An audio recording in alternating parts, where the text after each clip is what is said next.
Hello बच्चों, स्वागत है आप सभी का हमारे YouTube channel JSM studies online पर। हमने अब तक अपने पिछले लेक्चर में क्वेश्चन नंबर 1 से लेकर क्वेश्चन नंबर 3 तक पूरे कंप्लीट कर लिए हैं। हम अपने पिछले लेक्चर में 1 नंबर वाले क्वेश्चन से लेकर 2 नंबर वाले क्वेश्चन तक पढ़ चुके हैं। आज जो हमारा दूसरा लेक्चर होगा, इस लेक्चर में हमको जो हमारे क्वेश्चन होंगे वे सभी 3 नंबर वाले क्वेश्चन होंगे। ठीक है, तो हम शुरू करते हैं अपना आज का अगला लेक्चर। अब तक हमने देखिए खंड पढ़ लिए थे 2। अब हमारा अगला खंड है हमारा दय। खंड कौन सा है? दय। क्वेश्चन नंबर 4 है, इसमें इसका पहला है क्या। इसमें क्या लिखा है?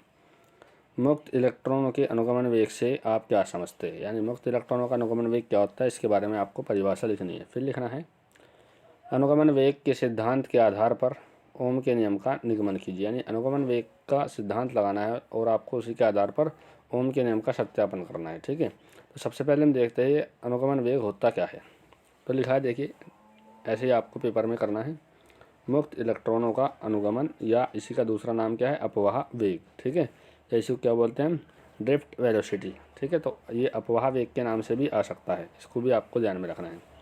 तो देखिए इसमें क्या लिखा है, जब किसी चालक के सिरों के बीच विभवांतर लगाया जाता है तो उसमें उपस्थित मुक्त इलेक्ट्रॉन ऊर्जा प्राप्त करके धनायनों से टकराने लगते हैं। यानी जब हम किसी चालक के सिरों के बीच में विभवांतर लगाते हैं, यानी बैटरी जोड़ते हैं, तो बैटरी जोड़ने से क्या होता है, जो मुक्त इलेक्ट्रॉन है वे उन्हें क्या मिलता है? वोल्टेज, यानी विभव का अंतर मिलता है। तो इस वजह से मुक्त इलेक्ट्रॉन ऊर्जा लेकर के गति करना शुरू कर देते हैं, और जैसे ही वे गति करते हैं तो उनके रास्ते में जो भी धनायन वगैरह, जो भी परमाणु अणु आयन जो भी पड़ता है, उनसे टकराते हैं। तो टकरा करके क्या होता है, जब कोई दो चीज़ आपस में टकराती है तो उनकी ऊर्जा का क्या होता है? लॉस। तो ये लिखा है टकराने लगते हैं तथा अपनी ऊर्जा खोकर वैद्युत क्षेत्र के विपरीत दिशा में एक नियत वेग से गति करने लगते हैं। अब क्यों वैद्युत क्षेत्र के विपरीत दिशा में क्यों गति करते हैं? क्योंकि ये क्या है? इलेक्ट्रॉन, और इलेक्ट्रॉन पर कैसे चार्ज होता है? Negative charge. ठीक है, यदि नेगेटिव चार्ज है इलेक्ट्रॉन पर तो नेगेटिव चार्ज जो होता है, नेगेटिव चार्ज की कोई भी वस्तु जो होती है वैद्युत क्षेत्र के विपरीत दिशा में चलती है। यदि पॉजिटिव चार्ज की वस्तु होती है तो वो वैद्युत क्षेत्र के ही दिशा में चलती है। ठीक है, तो यहाँ पर कैसा है? इलेक्ट्रॉन है, तो इलेक्ट्रॉन कैसे गति करते हैं? वैद्युत क्षेत्र के विपरीत दिशा में गति करते हैं। तो ये लिखा है इसमें कि टकराने के बाद अपनी ऊर्जा खो करके वैद्युत क्षेत्र के विपरीत दिशा में नियत वेग से गति करने लगते हैं। फिर देखिए इसमें क्या लिखा है इससे बाद में, यह है नियत वेग मुक्त इलेक्ट्रॉनों का अपवाह वेग या अनुगमन वेग कहलाता है, और इसे हम वी से प्रदर्शित करते हैं। ठीक है, स्मॉल वी और बेस में लिखते हैं डी। डी का मतलब है ड्रिफ्ट, यानी ड्रिफ्ट वेलोसिटी। ठीक है, तो आपकी समझ में आ गया क्या है?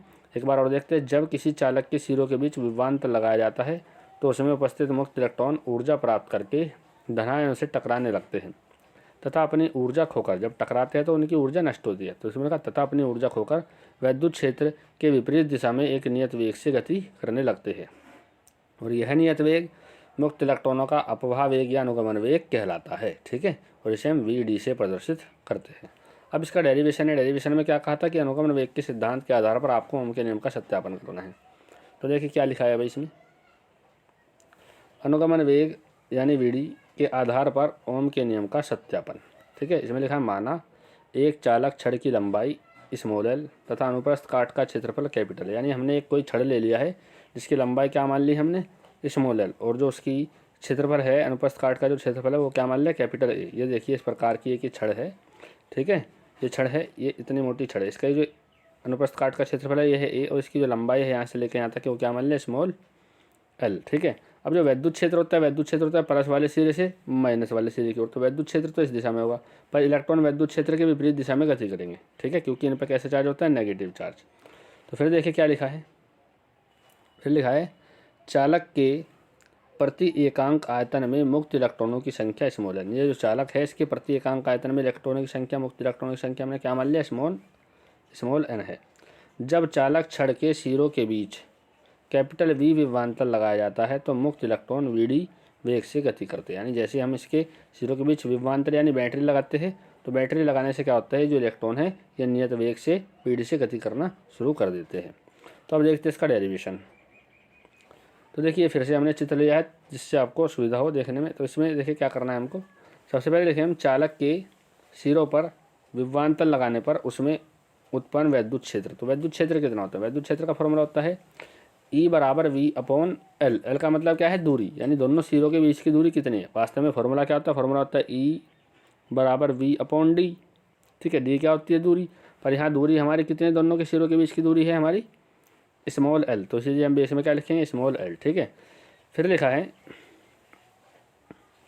चालक में प्रति मुक्त इलेक्ट्रॉनों पर कार्यरत वैद्युत बल, यानी प्रति एक जो इलेक्ट्रॉन है या प्रति मुक्त इलेक्ट्रॉन जो उस पर कितना कार्य करता है, जो हमारा बल है ये जो वैद्युत बल है कितना बल कार्य करता है। तो यानी फॉर्मूला क्या होता है, फॉर्मूला होता है F बराबर ई क्यू, फॉर्मूला होता है F बराबर ई इंटू क्यू।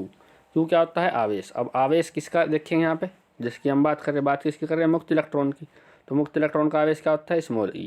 तो यहाँ पे हमारा क्या निकल गया फोर्स निकल गया, फोर्स आ गया हमारा F is equal to E into small E. ठीक है, अब अभी हमने कैपिटल ई का वैल्यू निकाला था, क्या आया था V अपॉन एल, तो इसकी जगह पर हमने क्या रख दिया V अपॉन एल और इंटू क्या है ई।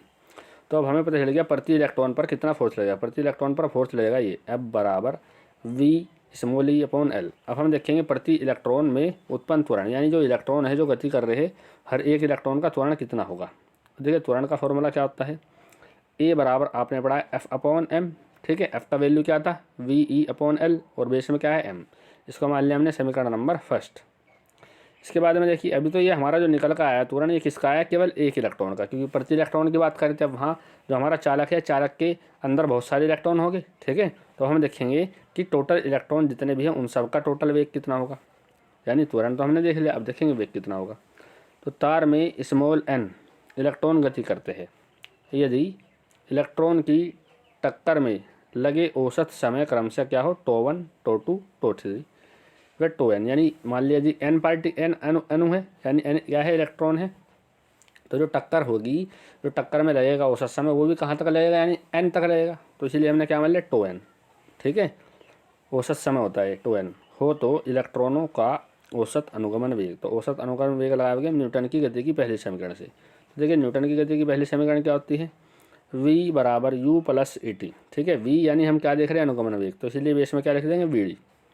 और शुरू में जब तक हमने विभवांतर नहीं लगाया था तब तक उनका इलेक्ट्रॉनों का प्रारंभिक वेग कैसा होगा शून्य, तो क्या लिख दिया शून्य। ए इंटू टो 1 यदि हम पहले इलेक्ट्रॉन के लिए देख रहे हैं। ठीक है, यदि हम एक इलेक्ट्रॉन के लिए देखेंगे तो उसके लिए समय क्या होगा टो 1, यदि दूसरे के लिए देखेंगे तो क्या होगा टो 2, यदि तीसरे के लिए देखेंगे तो यहाँ पे क्या हो जाएगा टो 3, यदि इसमें n पार्टिकल है तो n के लिए देखेंगे तो कितना हो जाएगा टो n। ठीक है, और बेस में जितने भी पार्टिकल है उतने से क्या करना पड़ता है डिवाइड भी करना पड़ता है। ठीक है भाई, तो यदि आप इन सबको जोड़ोगे, यदि इन सबको जोड़ोगे कहाँ तक जोड़ना पड़ेगा आपको n पद तक, तो डायरेक्ट या तो जोड़ोगे n से क्या कर दो गुना। तो हमने देखो जीरो का तो यहाँ पर कोई महत्व नहीं रहा हर जगह, तो क्या हो जाएगा A to 1 plus A to 2 plus A to 3 plus A to n तक। तो ठीक है, यदि हमें इन सबको जोड़ना है तो क्या कर दो डायरेक्ट n से गुना कर दो। तो यहाँ पर हमने n से पहले ही गुना कर रखी है ये वाली। ठीक है, और बेस में भी क्या था n, तो देखिए n से n कैंसिल हो जाएगा, n से n कैंसिल, तो क्या बचा ए टो। ठीक है, यानी वी डी बराबर आपका क्या आ गया ए टो। अभी आपने ए का फॉर्मूला निकाला था, ए क्या निकाला था आपका, ए का वैल्यू क्या आया था, ए का वैल्यू आया था आपका ये आया था ए बराबर V E upon L M. ठीक है, तो हमने यहाँ पे ये वाला वैल्यू रख दिया। ठीक है, तो हमारा वी डी का वैल्यू यहाँ से निकल के आ गया, वी डी बराबर होता है V E two upon M L. ठीक है, अभी आपने एक संबंध सूत्र पढ़ा होगा, संबंध सूत्र होता है वैद्युत धारा और अनुगमन वेग में संबंध। वैद्युत धारा और अनुगमन वेग में संबंध होता है आई बराबर N E A V D. क्या होता है N E A V D. V D का वैल्यू हमने अभी निकाला है, वी डी का वैल्यू क्या होता है V E two upon M L, V upon two V E two upon M L. ठीक है, अब हमें यहाँ से ओम का नियम निकालना है, तो ये हमको देखिए इस फॉर्मूले में दिखाई दे रहा है आई भी दिखाई दे रहा है और वी भी दिखाई दे रहा है। ओम का नियम क्या होता है, ओम का नियम क्या होता है भाई वी अपॉन आई बराबर क्या होता है कांस्टेंट। ठीक है, और ये कांस्टेंट किसके बराबर होता है वैद्युत प्रतिरोध के बराबर होता है, यानी यदि आपका वी अपॉन आई बराबर कांस्टेंट आ जाता है तो ये ओम का नियम सिद्ध हो जाएगा। तो इसमें हमने क्या करना है वी अपॉन आई का वैल्यू इस तरीके से निकाल लेना है अलग करके। तो हमने क्या करा देखिए, वी तो इधर था ही और आई को इसके बेस में ले आए, तो क्या हो गया वी अपॉन आई, इसे अलग लिख लिया। जो एम एल था एम एल को हम ले गए ऊपर इधर। ठीक है, और जो ये था एन ई ए और ये क्या है ई टो।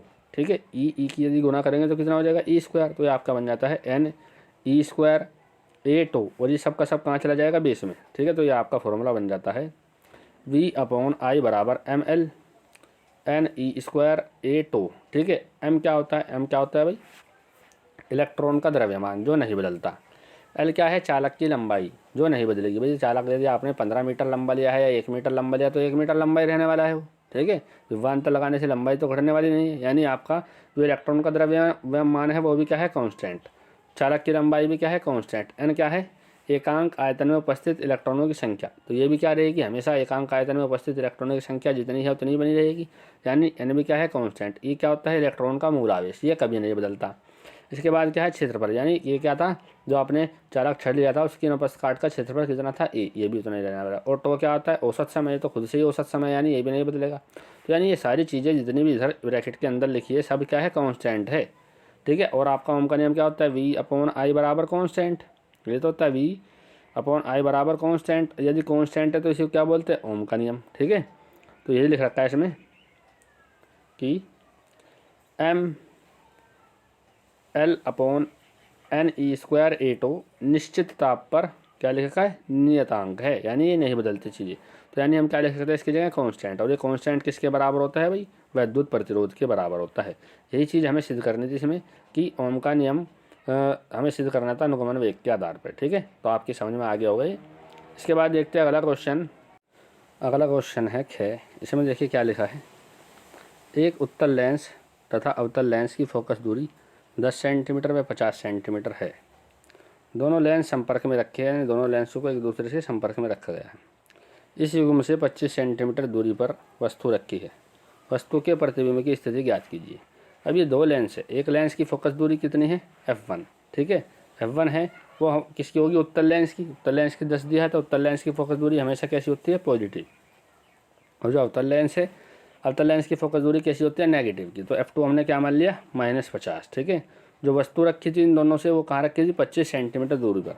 और वस्तु की दूरी हमेशा कैसी होती है, माइनस की, ठीक है। तो इसलिए हमने u कैसा रखा, माइनस का, ठीक है। अब हम देखेंगे ये दोनों लेंस जब एक दूसरे से संपर्क में रखे तब टोटल फोकस दूरी कितनी होगी युग्म की, ठीक है। तो युग्म की फोकस दूरी निकालने का फॉर्मूला क्या होता है भाई, फॉर्मूला होता है इसका 1 अपॉन कैपिटल F बराबर 1 upon small f1 plus 1 upon small f2, ठीक है। स्मॉल f1 कितना था, 10, और स्मॉल f2 कितना था, -50। लैसे ले लेंगे, लैसे कितना आ जाएगा इनका, 50, ठीक है। और ये ऊपर कितना हो जाएगा, 10 को यदि 10 से हम 50 को काटेंगे 5 बार डिवाइड होगा, 50 से काटेंगे 1 बार डिवाइड होगा, तो कितना 5 - 1/50, ठीक है। तो यानी ऊपर कितना बचेगा, 5 में से 1 जाके 4, 4/50 आ गया आपकी टोटल फोकस दूरी कितनी होगी। अब आपको पता चल गया जब ये दोनों लेंस संपर्क में रखे थे तब टोटल फोकस दूरी कितनी होगी, 4/50, ठीक है भाई। या इसे हम क्या लिख सकते थे, इसे लिख सकते हैं हम 2/25, परंतु हमने नहीं लिखा।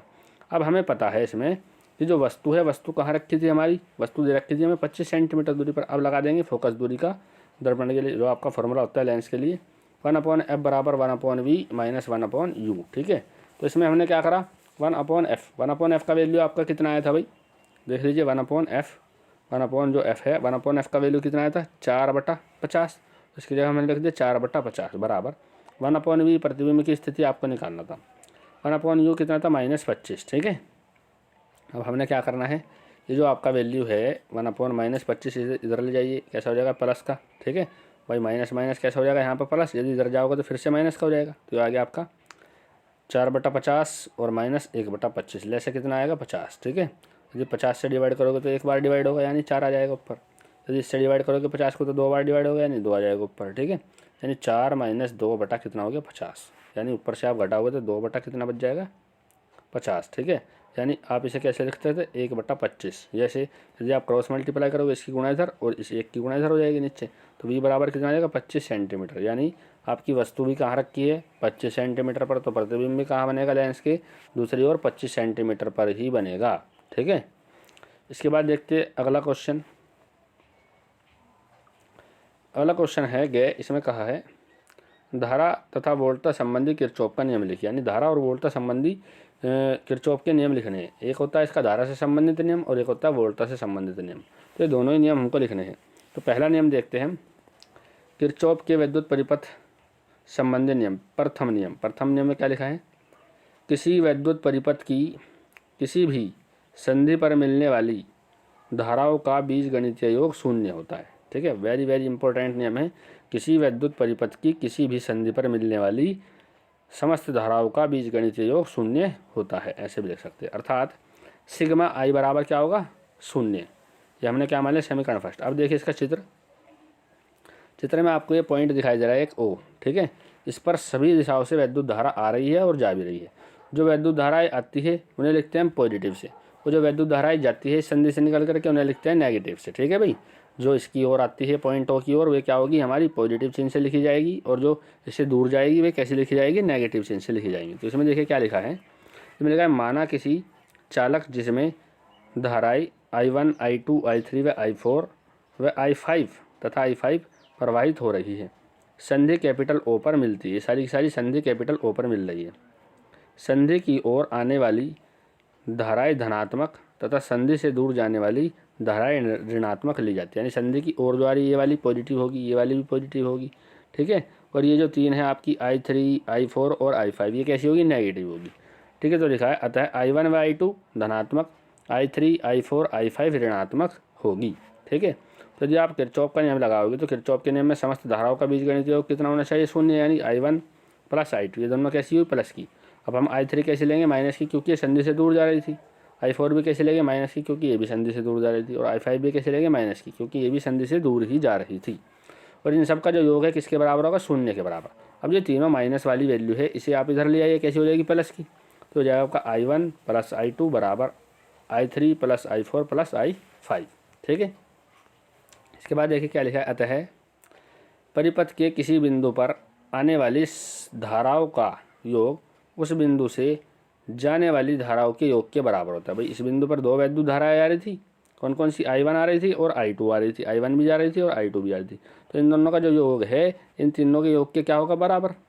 ठीक है, यही बात वहाँ पर बोल दी गई है, यानी लिखा है के बराबर होता है। अर्थात संधि पर न तो आवेश लाभ होता है और न ही आवेश की हानि होती है। यानी यहाँ पर ना तो आपको आवेश का कुछ फ़ायदा हुआ यानी मुनाफा हुआ और ना ही कुछ नुकसान यानी हानि हुई।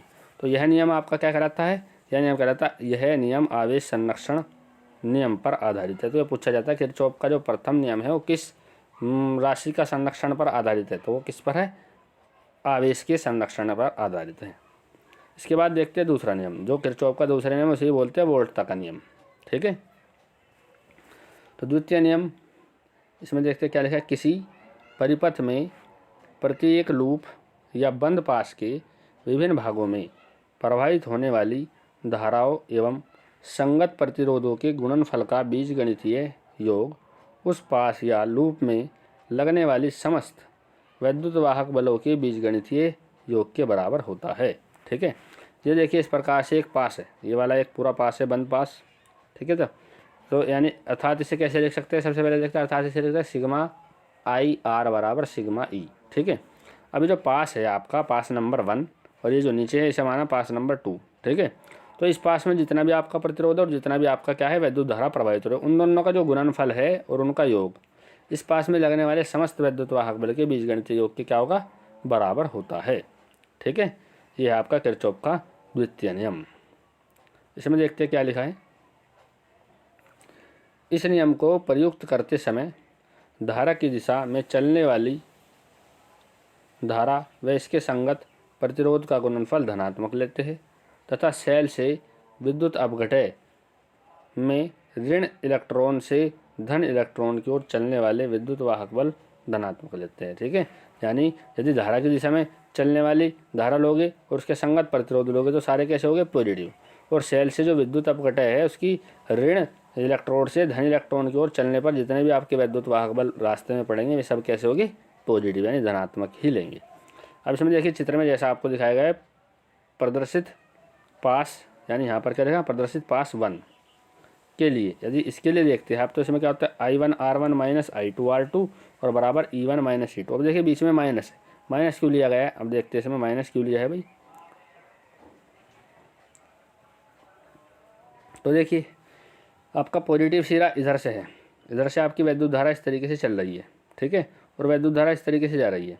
अब हम किधर से चल रहे हैं, हम मान ले इधर से चल रहे हैं इस तरीके से, तो वैद्युत धारा की दिशा तो ये है।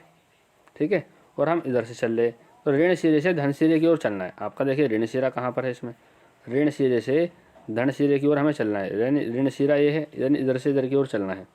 ठीक है, ऋण सिरे से धन सिरे की ओर यदि आप चलते हैं तो देखिए ये वाली सेल कैसी है आपकी E1, ये कैसी है E2, दोनों कैसी है समांतर क्रम में, यानी इसमें वैद्युत धारा आपकी कितनी है I2 और इसमें कितनी I1। जब वैद्युत धारा अलग अलग होती है तो इसका मतलब क्या आता है, समांतर क्रम में। और समांतर क्रम में यदि आप किरचॉफ के द्वितीय नियम से जोड़ते हो तो कैसा जुड़ता है, माइनस में। ठीक है, यानी E1 माइनस E2। अब E1 माइनस E2 क्यों करा, यानी जिसका वैल्यू भी ज़्यादा होगा, यदि इसका वैल्यू दे दिया आपको 12 वोल्ट और इसका दे दिया 10 वोल्ट, ठीक है, तो आप क्या लिखेंगे, 12 माइनस 10। यदि इसका आपको 12 दिया है E2 का और इसका दिया है 10, तो फिर भी आप ये लिखेंगे 12 माइनस 10, यानी आपको ज़्यादा में से कम ही हमेशा माइनस करना है। ठीक है भाई, और बराबर क्या है, R1 प्रतिरोध में कितनी धारा है, I1, R2 में कितनी है, I2। ठीक है, और ये दोनों में कैसे समांतर क्रम है, इसीलिए क्या आएगा वहाँ पर माइनस। तो यानी आपका ये बन जाता है I1 R1 minus I2 R2 बराबर E1 माइनस E2। ठीक है, इसी प्रकार से पास 2 के लिए देखते हैं हम, पास 2 के लिए। ठीक है, इसमें क्या आता है, I1 I2 R2 और प्लस I1 I2 R3 और बराबर E। तो यानी जो आपका दूसरा पास है, दूसरे पास में केवल क्या दिखाई दे रहा है आपको, केवल एक ही बैटरी जुड़ी हुई है और एक ही प्रतिरोध है, यानी प्रतिरोध 2 है। देखिए इस वाले पास में ये वाली लाइन है, ये वाली लाइन। ठीक है, इसमें एक प्रतिरोध तो ये है, इसमें धारा कितनी है, I1 प्लस I2, और इसमें प्रतिरोध कितना है, R2, और इसमें धारा कितनी है, I2। अब जो I2 धारा आपकी R2 में है वही I2 धारा R3 में भी है। ठीक है, यानी धारा तो समान है, समान नहीं है फिर भी कैसी है, ज़्यादा है, परंतु जो I2 वाली धारा है वो इस वाले में प्रभावित होकर के जा रही है, I1 धारा इस वाले में प्रभावित होकर के जा रही है R3 में। तो यानी जो आपका R3 है इसके साथ भी कैसा होगा, R2 के साथ भी श्रेणी क्रम में, और R1 के साथ भी कैसा होगा, श्रेणी क्रम में होगा। ठीक है, तो यानी जब श्रेणी क्रम में तो दोनों कैसे आएंगे, पॉजिटिव। और जो आपका ये पास है, एक पूरा का पूरा जो पास है, इस पूरे के पूरे पास में आपको दिखाई दे रहा होगा केवल एक ही बैटरी जुड़ी है, इस वाले पास में केवल एक ही बैटरी जुड़ी है, वो भी E2। तो बराबर क्या आ जाएगा, E2। ठीक है, तो यही लिखा है वहाँ पर, बंद पास 2 के लिए I2 R2 plus I1 plus I2 into R3। ठीक है, और बराबर E3 के बराबर हो गई। अब देखिए इसके बाद E3 के बराबर मतलब E2 ही लिखा है वहाँ पर, जो सेल होगी आपकी जोन से भी जुड़ी होगी। इसमें लिखा है, इस समीकरण को हल करके I1 व I2 के मान ज्ञात किए जा सकते हैं। यह नियम ऊर्जा संरक्षण के नियम पर आधारित है। वेरी वेरी इंपॉर्टेंट, बहुत बार पूछा हुआ है मल्टीपल चॉइस क्वेश्चन में कि जो किरचॉफ का द्वितीय नियम है वो किस नियम पर आधारित है, ऊर्जा संरक्षण के नियम पर आधारित है। इसे किरचॉफ का वोल्टता का नियम भी कहते हैं। इसी का दूसरा नाम क्या है, किरचॉफ का वोल्टता का नियम। इसके बाद अगला क्वेश्चन देखते हैं, इसमें लिखा है भूचुंबकत्व के विभिन्न अवयव क्या है, इन्हें परिभाषित कीजिए। जो भूचुंबकत्व है उसके विभिन्न अवयव क्या होते हैं और उन्हें परिभाषित करना है। तो देखिए जो भूचुंबकत्व है इसमें लिखा है, भूचुंबकत्व के निम्नलिखित 3 अवयव होते हैं। पहला है दिग्पात कोण। ठीक है, तो दिग्पात कोण देखते हैं क्या होता है भाई, भौगोलिक याम्योत्तर तथा चुंबकीय याम्योत्तर के बीच का कोण दिग्पात कोण कहलाता है और इसे अल्फा से प्रदर्शित करते हैं। ठीक है, तो भौगोलिक याम्योत्तर और चुंबकीय याम्योत्तर के बीच में जो भी एंगल बनता है उसी को क्या बोलते हैं हम, दिग्पात कोण, और इसे किससे लिखते हैं, अल्फा से लिखते हैं। अब इसका दूसरा घटक क्या होता है, दूसरा घटक होता है नमन या नति कोण। ये वेरी वेरी इंपॉर्टेंट है, नमन या नति कोण, ये पेपर में बहुत ज़्यादा पूछा जाता है, नमन या नति कोण। ठीक है, एंगल ऑफ डी भी बोलते हैं। स्वतंत्रता पूर्वक लटकी हुई चुंबकीय सुई क्षैतिज दिशा के साथ जो कोण बनाती है वह नमन या नति कोण कहलाता है और इसे थीटा से प्रदर्शित करते हैं। इसे किससे लिखते हैं, थीटा से लिखते हैं। ठीक है, यानी स्वतंत्रता पूर्वक यदि आप कोई चुंबकीय सुई लटकाते हो तो क्षैतिज दिशा के साथ जो भी एंगल ड्रॉ करती है, जो भी एंगल बनाती है, उसे हम नमन या नति कोण कहते हैं और इसे थीटा से प्रदर्शित करते हैं। अब इसमें नोट लिखा, नोट का मतलब विशेष, ये आपको जरूर ध्यान रखना है, ये मल्टीपल चॉइस क्वेश्चन में बार बार पूछे जाते हैं। तो इसमें लिखा है चुंबकीय अक्ष पर नति कोण का मान कितना होता है, 90 डिग्री। यदि आपसे पूछता है चुंबकीय अक्ष पर नमन कोण का मान या नति कोण का मान होता है कितना, 90 डिग्री होता है। फिर लिखा है चुंबकीय निरक्ष पर इसका वैल्यू कितना होता है, 0 डिग्री होता है। ठीक है, तो ये दोनों आपको ध्यान रखना है। इसके बाद आता है इसमें तीसरा अवयव है, इसका तीसरा अवयव है भाई पृथ्वी के चुंबकीय क्षेत्र का क्षेत्रीय घटक। ठीक है, पृथ्वी का जो चुंबकीय क्षेत्र उसका क्षेत्रीय घटक। अब ये होता है पृथ्वी के चुंबकीय क्षेत्र का क्षेत्रीय घटक, ये होता है पृथ्वी के चुंबकीय क्षेत्र का ऊर्ध्वाधर घटक। ठीक है, तो यहाँ पर क्षेत्रीय घटक के बारे में ज़्यादा पूछा जाता है, इसलिए तीसरा घटक क्या है, पृथ्वी के चुंबकीय क्षेत्र का क्षेत्रीय घटक। अभी एक स्वतंत्रता पूर्वक सुई लटकी हुई है। ठीक है, इसका ये सिरा क्या होगा, एन सिरा, ये क्या होगा, एस सिरा, क्योंकि जो चुंबकीय क्षेत्र की दिशा होती है वो नॉर्थ से साउथ की ओर होती है। ठीक है, नॉर्थ पोल से साउथ पोल की ओर, तो यहाँ से चुंबकीय क्षेत्र इस तरीके से होगा। अब आपको पता है ये क्या होता है, क्षैतिज, और ये क्या होता है, ऊर्ध्वाधर। तो आपने ये जो एंगल है, ये एंगल क्या होता है आपका, नमन या नति कोण। स्वतंत्रता पूर्वक जो लटकी हुई चुंबकीय सुई है वो क्षेत्रीय के साथ जितना भी कोण बनाते हैं उसे क्या बोलते हैं हम, नमन कोण या नति कोण। ठीक है, अब इसे हमने क्या करना है, चुंबकीय क्षेत्र बी को घटकों में तोड़ना है। तो घटकों में तोड़ देंगे, क्या हो जाएगा, क्षेत्रीय घटक बी कोस थीटा, ये क्या हो जाएगा, क्षेत्रीय घटक बी साइन थीटा। ठीक है, फिर ये होगा ऊर्ध्वाधर घटक और ये होगा क्षेत्रीय घटक। ठीक है, तो क्षेत्रीय घटक को हम लिखते हैं कैपिटल एस से, इसे बोलते हैं हॉरिजॉन्टल। ठीक है, और जो आपका ये है ऊर्ध्वाधर घटक इसे बोलते हैं वर्टिकल, इसे लिखते हैं कैपिटल वी से। ठीक है, अब देखिए चित्र में हमें क्या करना है, तो इसमें लिखा है चित्र से पृथ्वी का क्षेत्रीय घटक। क्षेत्रीय घटक क्या होता है, एच बराबर बी कोस थीटा, इसे मान लिया समीकरण फर्स्ट। पृथ्वी का चुंबकीय ऊर्ध्वाधर घटक क्या होता है, वी बराबर बी साइन थीटा। ठीक है भाई, अब इसके बाद देखिए हमें क्या करना है, दोनों समीकरण को डिवाइड कर दिया, यानी समीकरण नंबर 2 बटा समीकरण नंबर 1। यदि समीकरण नंबर 2 क्या है आपकी, वी बराबर बी साइन थीटा, वी बराबर बी साइन थीटा लिख दिया, बटा एच बराबर बी कोस थीटा लिख दिया। ठीक है, तो ये क्या हो जाएगा आपका वी अपॉन एच। ठीक है, यहाँ बी से बी कैंसिल, और sine theta upon cos theta क्या होता है, टेन थीटा। आपको क्या निकालना था इसमें, वास्तव में तो नतिकोण निकालना है, चुंबकीय क्षेत्र भी निकालेंगे। ठीक है, आपने क्या निकालना है, नतिकोण। तो नतिकोण यदि आप निकालेंगे तो इसे टेन इनवर्स में लिख दीजिए, क्या हो जाएगा, थीटा बराबर tan inverse V upon H. V क्या है, चुंबकीय क्षेत्र का ऊर्ध्वाधर घटक, और एच क्या है, चुंबकीय क्षेत्र का क्षेत्रीय घटक। अब जो आपके समीकरण फर्स्ट आई थी और जो समीकरण सेकंड थी उनका दोनों ओर का वर्क करके जोड़ दो। तो समीकरण फर्स्ट में क्या था आपका, एच बराबर बी कोस थीटा, और समीकरण सेकंड में क्या था, वी बराबर बी साइन थीटा। ठीक है, तो हम बराबर बराबर वाले जोड़ते हैं, यानी H square plus B square हो जाएगा, और उधर B square cos square theta plus B square sine square theta. ठीक है, अब हमने क्या करना है, इन दोनों में से बी स्क्वायर को कॉमन ले लेना है, अंदर क्या बचेगा, cos square plus sine square, इसका वैल्यू क्या होता है, 1। ठीक है, तो आपका वैल्यू बच गया बी स्क्वायर बराबर H square plus V square. ठीक है, यदि आपको यहाँ से बी यानी चुंबकीय क्षेत्र निकालना है तो ये जो इसका स्क्वायर है इस पर रूट के रूप में आ जाता है, तो आ जाता है आपका बी बराबर under root H square plus V square. इससे बहुत सारे क्वेश्चन पूछे जाते हैं। ठीक है, इसके बाद देखते हैं अगला क्वेश्चन। क्वेश्चन है डे, इसमें लिखा है डेविसन जर्मर प्रयोग का संक्षिप्त विवरण देकर बताइए कि इस प्रयोग से क्या निष्कर्ष निकलता है। सबसे पहले हम देखते हैं डेविसन और जो जर्मर है उसका क्या प्रयोग होता है। इसे जर्मर भी बोलते हैं हिंदी में, ठीक है, इंग्लिश में जर्मर ही बोलते हैं। तो इसमें देखिए क्या लिखा है, सन 1927 ईस्वी में सी जे डेविसन तथा एल एच गर्मर ने इलेक्ट्रॉन पुंज में विवर्तन को प्रदर्शित कर द्रव्य तरंगों के अस्तित्व का प्रायोगिक प्रमाण प्रस्तुत किया। इन्होंने क्या करा, जो इलेक्ट्रॉन पुंज था उसमें विवर्तन को प्रदर्शित किया, यानी इलेक्ट्रॉन पुंज से इन्होंने तरंगों वाली घटनाएं दिखाई। ठीक है, प्रकाश का जो विवर्तन होता है वो किसमें होता है, प्रकाश तरंगों में। तो यानी इलेक्ट्रॉन क्या होता है आपका, पार्टिकल, और इन्होंने पार्टिकल से भी प्रकाश तरंगों के समान ही व्यवहार प्रदर्शित करके दिखाया, यानी विवर्तन की घटना को प्रदर्शित किया और बताया कि जो द्रव्य तरंगे हैं उनका भी अस्तित्व होता है। यानी यही बात किसने बताई थी, डी ब्रोगली ने, और यही बात किसने बताई है, प्रयोग के द्वारा सिद्ध करके बताया, डेविसन और जर्मर ने बताया। ठीक है, तो अब देखते हैं इसमें क्या लिखा है, क्या इन्होंने ऐसा प्रयोग किया था जिससे ये सिद्ध होता है कि जो इलेक्ट्रॉन है, जो कि क्या है, पार्टिकल है, कि वे तरंगों के रूप में चल सकते हैं। ठीक है, चलते हैं। ठीक है, तो इसमें देखते हैं क्या लिखा है, उनके द्वारा प्रयुक्त उपकरण चित्र में प्रदर्शित किया गया है।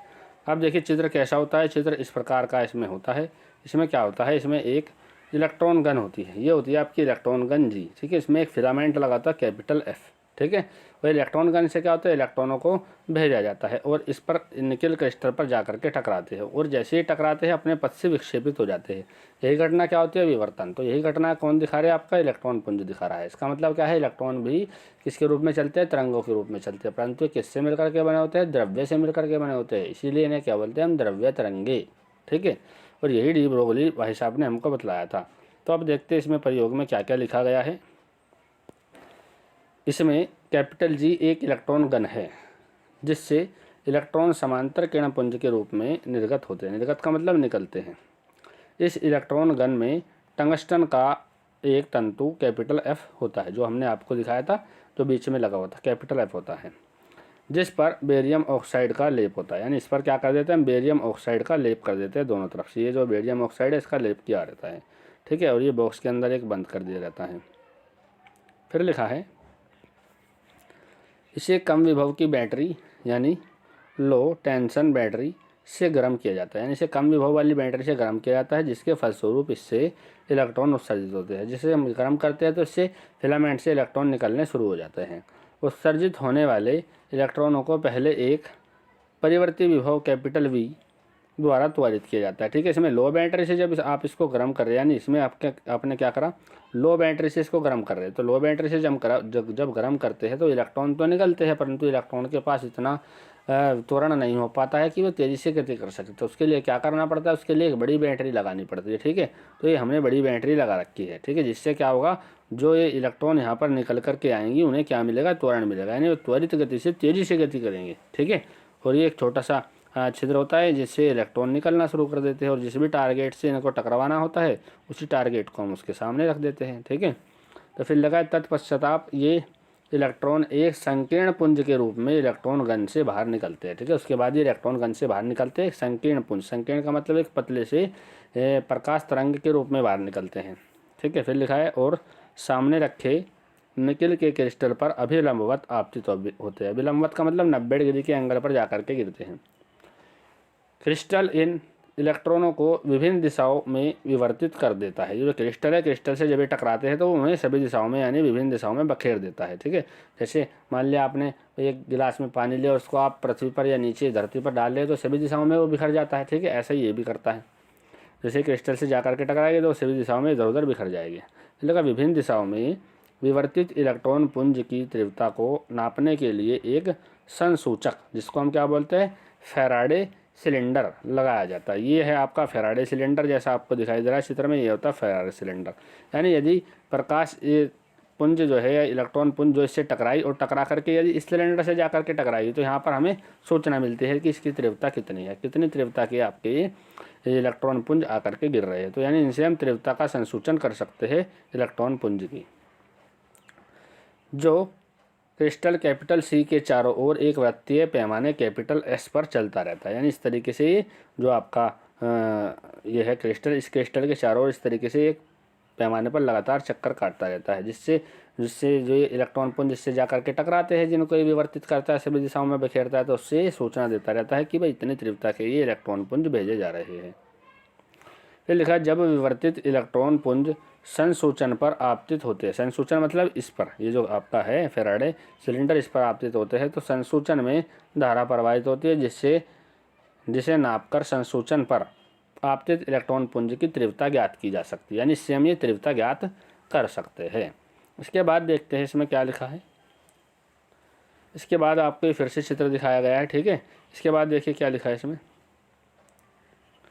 डेविसन तथा गर्मर ने अलग अलग त्वरक विभव कैपिटल V के संसूचन को विभिन्न विभिन्न स्थितियों में रखकर उस पर गिरने वाले इलेक्ट्रॉन पुंज के कारण प्रवाहित होने वाली वैद्युत धाराओं को मापा तथा इस वैद्युत धारा तथा क्रिस्टल पर आपतित इलेक्ट्रॉन पुंज व संसूचन पर आपतित पुंज की दिशाओं के बीच कोण फाई के बीच ग्राफ खींचे, जिनके सामान्य आकृति चित्र में प्रदर्शित किया गया। यानी उन्होंने क्या करा, जो इलेक्ट्रॉन पुंज डाला जा रहा था किससे, इलेक्ट्रॉन गन से, एक तो इस पर आकर के गिर रहा है क्रिस्टल पर, एक दूसरा किस पर जाके गिर रहा है आपका फैराडे सिलेंडर पर। तो इनके बीच में जो भी एंगल है, ये वाला जो फाई एंगल आपको दिखाई दे रहा है चित्र में, आपको ये जो फाई एंगल दिखाई दे रहा है, ठीक है, इसके लिए अलग अलग विभव लिया। यानी ये जो बैटरी थी हमने इसे अलग अलग विभव पर सेट किया और उससे क्या होगा, इनकी तीव्रता बढ़ जाएगी। तीव्रता बढ़ाने से क्या होगा, ये जो एंगल है ये भी अलग अलग क्या होगा, चेंज होता रहेगा। तो इन्होंने विभवांतर के बीच और जो ये एंगल है इसके बीच में एक ग्राफ खींच करके देखा। ठीक है, और फिर अलग अलग विभव लिया तो बहुत सारे ग्राफ खींच करके देखे, तो इनसे क्या निष्कर्ष निकला वही इसमें हम बताएंगे आपको। देखिए क्या लिखा है। त्वरक विभव कैपिटल V को धीरे धीरे बढ़ाने पर सर्वप्रथम V बराबर 44 वोल्ट, यानी जो हमने वोल्टेज लिया, हम त्वरक विभव लगातार बढ़ा रहे थे। ठीक है, तो त्वरक विभव हमने बढ़ाया और जब हम 44 वोल्ट पर पहुंच गए तब क्या होता है, तो उसके संगत ग्राफ में एक उभार दिखाई देता है, जैसा कि आपको चित्र में दिखाई दे रहा होगा। ठीक है, जैसा हमने ये लिया 44 वोल्ट, तो यहाँ पर हमको एक उभार दिखाई दिया, बहुत तेज़ी से उभार। ठीक है, फिर क्या लिखा है, जो विभव के बढ़ने पर धीरे धीरे बढ़ता जाता है। यानी जैसे जैसे आप विभव का वैल्यू बढ़ाओगे, ये उभार है लगातार क्या होगा, बढ़ता चला जाएगा। ठीक है, फिर लिखा है तथा 54 वोल्ट के ग्राफ में फाई बराबर 50 डिग्री पर सर्वाधिक स्पष्ट दिखाई देता है, और सबसे ज़्यादा स्पष्ट आपको इस ग्राफ में दिखाई देता है। ठीक है, तो देखिए ये उभार आपको सबसे ज़्यादा स्पष्ट इस वाले ग्राफ में दिखाई देगा। ठीक है, तो फिर क्या लिखा है, इसके बाद विभव को और बढ़ाने पर यह उभार धीरे धीरे लुप्त हो जाता है। यदि आप विभव का वैल्यू और बढ़ाते हो तो ये उभार धीरे धीरे आगे जाने पर समाप्त होता चला जाएगा। ठीक है, तो इससे क्या निष्कर्ष निकलते हैं, इससे देखिए क्या क्या निष्कर्ष निकलते हैं। V बराबर 54 वोल्टेज के संकेत फाई बराबर 50 डिग्री पर उभार की स्थिति यह प्रदर्शित करती है कि V बराबर 54 वोल्ट विभव पर निकिल क्रिस्टल द्वारा इलेक्ट्रॉनों का 50 डिग्री के कोण पर विवर्तन होता है। यानी इसका मतलब क्या है, जब आप जो इलेक्ट्रॉन पुंज जो आप भेज रहे थे इलेक्ट्रॉन गन से, यदि उसका आप विभव कितना रखते हो 54 वोल्ट रखते हो, तो जो विवर्तन है वो 50 डिग्री पर सबसे अच्छा दिखाई देता है, वहाँ पर सबसे अच्छा उभार मिलता है, यानी विवर्तन की घटना होती है। फिर लिखा है विवर्तन चूंकि तरंगों का विशिष्ट गुण है। अब ये विवर्तन किसका गुण होता है, विवर्तन होता है तरंगों का गुण। यहाँ पर आप क्या भेज रहे हैं, इलेक्ट्रॉन भेज रहे हैं, वो इलेक्ट्रॉन पुंज चल रहे हैं तो वो भी आपको विवर्तन दिखा रहा है। वास्तव में होता किसका गुण है, तरंगों का गुण होता है, परंतु दिखा कौन रहा है, इलेक्ट्रॉन पुंज दिखा रहा है। तो इसमें लिखा जाता है इससे स्पष्ट है कि इलेक्ट्रॉन तरंगों की भांति व्यवहार करते हैं। इसका मतलब क्या है, जो इलेक्ट्रॉन पुंज आप भेज रहे हैं ये भी किसकी तरह व्यवहार कर रहे हैं, हाँ तरंगों की तरह व्यवहार कर रहे हैं। तो अब आप जब ये तरंगों की तरह व्यवहार करते हैं तो इसमें डी ब्रोगली तरंग दैर्ध्य का फॉर्मूला लगा करके इसकी तरंग दैर्ध्य निकाल सकते हैं। तो फिर लिखा है V बराबर 54 वोल्ट पर त्वरित इलेक्ट्रॉनों की दे ब्रोगली तरंग दैर्ध्य। तो दे ब्रोगली तरंग दैर्ध्य का फॉर्मूला क्या होता है भाई, 12.27 और √V। ठीक है, V का वैल्यू आपका कितना था 54। यदि आप इसको हल करते हो तो आपको यहाँ से एंगस्ट्रॉम में वैल्यू मिल जाता है तरंग दैर्ध्य का 1.67 एंगस्ट्रॉम। ठीक है, तो यानी आपको पता चल गया जो आपने 54 वोल्ट पर इलेक्ट्रॉन पुंज को त्वरित किया था उसके लिए तरंग दैर्ध्य का वैल्यू कितना आता है 1.67 एंगस्ट्रॉम। अब हम देखते हैं प्रकाश तरंगों के लिए कितना आता है। ठीक है, यदि दोनों का लिए सेम आता है तो इसका मतलब क्या है, जो इलेक्ट्रॉन पुंज है आपका वो विवर्तन की घटना को प्रदर्शित करते हैं, यानी आप बता सकते हैं इलेक्ट्रॉन पुंज तरंगों के रूप में गति कर सकते हैं। यानी इलेक्ट्रॉन पुंज के पास दो प्रकार की प्रॉपर्टीज होती है, एक तो कण की प्रॉपर्टीज होती है यानी पार्टिकल की प्रॉपर्टीज होती है, और दूसरी तरंगों की यानी वेव की प्रॉपर्टी भी होती है। ठीक है, इसके बाद देखिए क्या लिखा है इसमें, निकिल का क्रिस्टल ग्रेटिंग अंतराल जो कितना होता है D बराबर 0.91 एंगस्ट्रॉम वाले समतल विवर्तन ग्रेटिंग की भांति कार्य करता है। ठीक है, ये ग्रेटिंग एक सिस्टम होता है उसकी तरह कार्य करता है। फिर इलेक्ट्रॉन पुंज के फाई बराबर 50 पर विवर्तित होने पर ब्रैग तलों के सापेक्ष आपतन कोण 180 माइनस फाई क्या था 50। ठीक है, 180 माइनस 50/2, 180 में से यदि आप 50 घटाएंगे तो कितना हो जाता है 130, और 130/2 कितना होता है 65। ठीक है, यानी आपका आ जाता है वैल्यू यहाँ से आपतन कोण का कितना 65 डिग्री। यानी आपका यदि प्रकाश किरण पुंज को हम किसी विवर्तित तल पर आपतित कराते हैं तो उसके लिए एंगल कितना होना चाहिए 65 डिग्री का एंगल होना चाहिए। ठीक है, यानी आपतन कोण कितना होगा 65 डिग्री होगा। चित्र में जैसा आपको दिखाया गया है, देखिए ये चित्र है आपका, यानी यहाँ पर जो आपतन कोण है वो कितना होना चाहिए 65 डिग्री, और जो ये है आपका ये जो आ रहा है त्वरित इलेक्ट्रॉन पुंज, ये जो आपका विवर्तित होकर के जाएगा इसके लिए एंगल कितना होना चाहिए फाई का वैल्यू 50 डिग्री। ठीक है, और आपतन कोण का वैल्यू कितना होना चाहिए 65 डिग्री। ये हमने यहाँ से निकाल लिया है। फिर इसमें देखिए क्या लिखा है, अतः ब्रैग के समीकरण से प्रथम कोटि n बराबर 1 के विवर्तन के लिए क्या होता है लैम्बडा बराबर, ये होता है आपका फॉर्मूला 2d साइन थीटा। ठीक है, 2d साइन थीटा, डी का वैल्यू कितना था 0.91 एंगस्ट्रॉम, और इंटू साइन थीटा, थीटा का मतलब क्या होता है आपतन कोण कितना है 65 डिग्री। यदि आप यहाँ से लैम्बडा का वैल्यू निकालते हैं तरंगों के लिए तो भी कितना आता है 1.65, यानी लगभग बराबर है। वहाँ पर कितना आया था आपका 1.67 एंगस्ट्रॉम, यहाँ पर कितना है 1.65 एंगस्ट्रॉम। तो दोनों के लिए लगभग क्या है बराबर। इसका मतलब क्या है, आपके जो इलेक्ट्रॉन पुंज है ये विवर्तन की घटना को प्रदर्शित करता है, यानी डी ब्रोगली तरंग दैर्ध्य के लिए जो डी ब्रोगली ने बताया था उसके क्या करता है सत्यापन करता है, यही इससे निष्कर्ष निकलता है। ठीक है, तो देखते हैं अब इसमें क्या लिखा है भाई, अतः यदि इलेक्ट्रॉनों को तरंग माना जाए तो फाई बराबर 50 डिग्री कोण पर विवर्तन के लिए इस तरंग की तरंग दैर्ध्य 1.65 एंगस्ट्रॉम प्राप्त होती है, जो डी ब्रोगली तरंग दैर्ध्य के अत्यंत निकट है। यानी डी ब्रोगली तरंग दैर्ध्य कितना आता है 1.67 एंगस्ट्रॉम, उसके क्या है बहुत निकट है। इससे इलेक्ट्रॉनों की तरंग प्रकृति सत्यापित होती है, यानी इससे क्या पता चलता है कि इलेक्ट्रॉन तरंगों के रूप में व्यवहार करते हैं। इस प्रकार डेविसन तथा गर्मर का प्रयोग गतिमान द्रव्य कणों से संबंध डी ब्रोगली तरंग दैर्ध्य के अस्तित्व को प्रदर्शित करता है। ठीक है, ये इसके अस्तित्व के बारे में बताता है। इसके बाद देखते हैं अगला नेक्स्ट क्वेश्चन क्या है।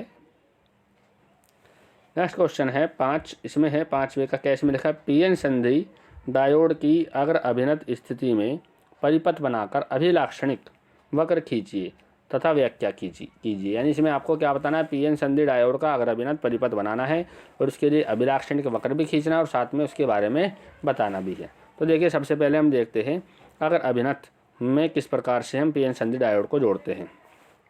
अग्र अभिनत, जब पीएन संधि डायोड के पी क्षेत्र को बैटरी के यानी बाह्य बैटरी के धन सिरे से और एन क्षेत्र को ऋण सिरे से जोड़ते हैं तो यह संधि अग्र अभिनत कहलाती है। यानी इसमें क्या करना है आपका, ये है आपका पी क्षेत्र, ठीक है। ये वाला इसका क्या है, पी क्षेत्र, और ये वाला क्या है, एन क्षेत्र।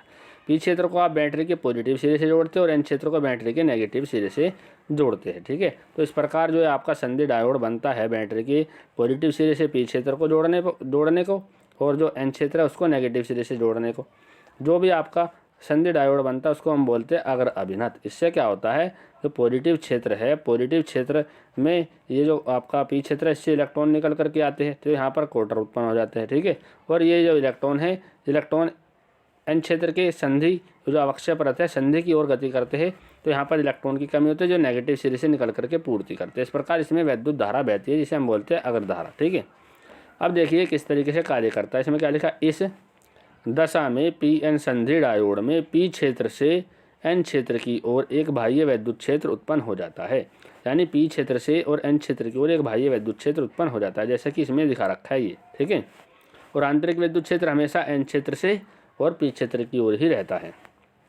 लिखा है यह क्षेत्र आंतरिक विद्युत क्षेत्र EI से अधिक शक्तिशाली होता है। यानी ये कैसा होता है, अधिक शक्तिशाली होता है। इस प्रकार पी क्षेत्र से कोटर और एन क्षेत्र से इलेक्ट्रॉन दोनों संधि की ओर चलने लगते हैं, ठीक है। ये बाहर वाला ज़्यादा इफेक्टिव होता है, इसीलिए क्या होता है, इसीलिए जो कोटर है वो संधि की ओर गति करते हैं और जो इलेक्ट्रॉन है वो भी संधि की ओर गति करते हैं। जो अंदर वाला वैद्युत क्षेत्र है आपका, अंदर वाला वैद्युत क्षेत्र इस चीज़ का क्या करता है, विरोध करता है। वो कहता है कि कोटर गति नहीं करेंगे संधि की ओर और इलेक्ट्रॉन भी गति नहीं करेंगे संधि की ओर, ठीक है।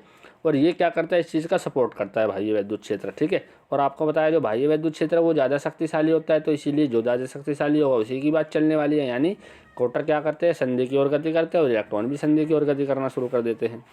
चलेगा, ये संधि के समीप पहुंचकर परस्पर संयोग करते। अब आपका कैसा होता है, कोटर कैसा होता है, पॉजिटिव चार्ज वाला, और जो इलेक्ट्रॉन है वो कैसा होता है, नेगेटिव चार्ज वाला। और जब पॉजिटिव और नेगेटिव चार्ज एक दूसरे के पास आते हैं तो आपस में संयोग करते हैं, यानी जुड़ जाते हैं, क्योंकि पॉजिटिव और नेगेटिव जो रहते हैं उनके बीच में क्या रहता है, अट्रैक्शन यानी आकर्षण फोर्स लगता है, आकर्षण का बल लगता है, जिससे एक दूसरे को विलुप्त यानी उदासीन कर देते हैं, परस्पर संयोग कर विलुप्त हो जाते हैं, जिससे संधि के दोनों ओर अवक्षय परत बन जाती है, ठीक है। जैसा कि इसमें दिखाया गया, ये एक लेयर बन जाती है, दोनों ओर अवक्षय परत बन जाती है।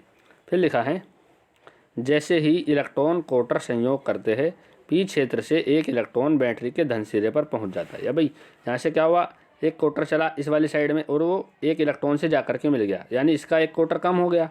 अब इसका एक कोटर कम हो गया, यदि इसी तरीके से प्रोसेस चलता रहा लगातार, कोटर जा कर के संधि पर और इधर से इलेक्ट्रॉन पी क्षेत्र से आकर के संधि पर आपस में मिलने लगे, तो एक समय ऐसा आएगा कि इसके सारे कोटर समाप्त हो जाएंगे और इसके सारे इलेक्ट्रॉन समाप्त हो जाएंगे। तो इसके लिए क्या करते हैं, इसके लिए प्रोसेस चलता है, जैसे ही कोटर कोई इलेक्ट्रॉन से मिलता है तो इससे जो आपका पी क्षेत्र इससे एक इलेक्ट्रॉन निकलता है, जहाँ से इलेक्ट्रॉन निकलता है वहाँ पर एक फिर से कोटर बन जाता है, ठीक है। तो यानी कोटर मिला फिर से कोटर बन जाता है। किस तरह से कोटर बनता है, इसका एक पी क्षेत्र का इलेक्ट्रॉन निकल करके कहाँ जाता है, बैटरी के धन सिरे पर, ठीक है। उसी क्षण क्या होता है, अब जब हमारा कोटर और इलेक्ट्रॉन मिल चुका था तो इसका इलेक्ट्रॉन भी कम हो गया था। अब यदि इसके भी इलेक्ट्रॉन लगातार मिलते जाएंगे तो इसके सारे इलेक्ट्रॉन खत्म हो जाएंगे इन क्षेत्र के, ठीक है। तो इसके लिए क्या करते हैं, बैटरी के ऋण सिरे से एक इलेक्ट्रॉन को भेजा जाता है, जो हमारा इलेक्ट्रॉन यहाँ से नष्ट हुआ था उसका जा करके स्थान ले लेता है, ठीक है। तो ये प्रोसेस चलता रहता है और वैद्युत धारा प्रवाहित होती है। तो फिर लिखा है और पहुंच जाता है और पी क्षेत्र में एक कोटर बन जाता है, यानी इससे एक इलेक्ट्रॉन निकल करके बैटरी के धन सिरे पर पहुंचेगा और इसमें एक कोटर बन जाएगा, ठीक है। तो लिखा ठीक उसी क्षण बैटरी के ऋण सिरे से एक इलेक्ट्रॉन निकल करके एन क्षेत्र में पहुंच जाता है, ठीक इसी क्षण इससे एक इलेक्ट्रॉन निकलेगा और कहाँ पर पहुँच जाएगा, पी क्षेत्र में पहुँच जाएगा।